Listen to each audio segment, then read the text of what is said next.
Today we are taking a look at a part of the market, that's outperforming a bit, and that is the commodity complex. Let's take a look at the Bloomberg Commodity Index, because what we are going to see here, up 0.6%.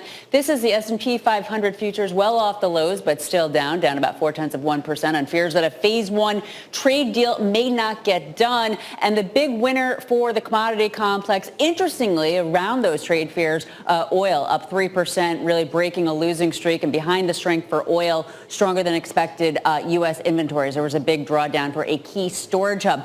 But since the beginning of the trade war, it's really a different story between stocks and commodities. In white here, we're looking at the S&P 500. This goes back to the beginning of 2018, roughly around the time of the start of the trade war. And then in blue, we're looking at the Bloomberg Commodity Index. And we see at the beginning of that year, these two indexes basically tracked each other, two different segments of the risk asset silo. And then stocks took off until we had later that year the volatility. But commodities had already been leading down. As you can see, commodities have really never turned back up. This is, we have stocks close to all-time highs, up about 15% over this time period. The commodity complex, since the beginning of the trade war, down about 11%. It's going to be interesting to see how this divergence potentially comes back together. At some point, it probably will. And Joe Perry, Forex Analytix, thanks so much for taking the time to join us. And what do you think about that divergence? I feel as though we've talked about it before, and it hasn't come any closer together. In fact, as stocks go higher, it just widens. Yeah, you know, it's a real interesting chart because stocks believe that trade deals are going to get done, and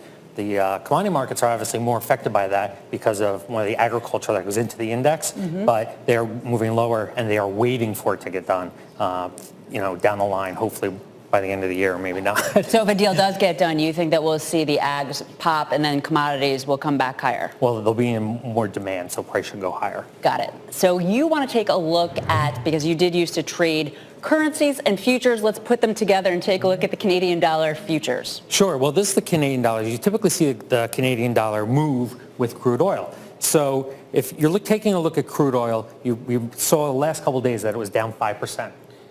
Today, though, it's up 3%, which is kind of natural because you would expect it to bounce a little bit after being down so much.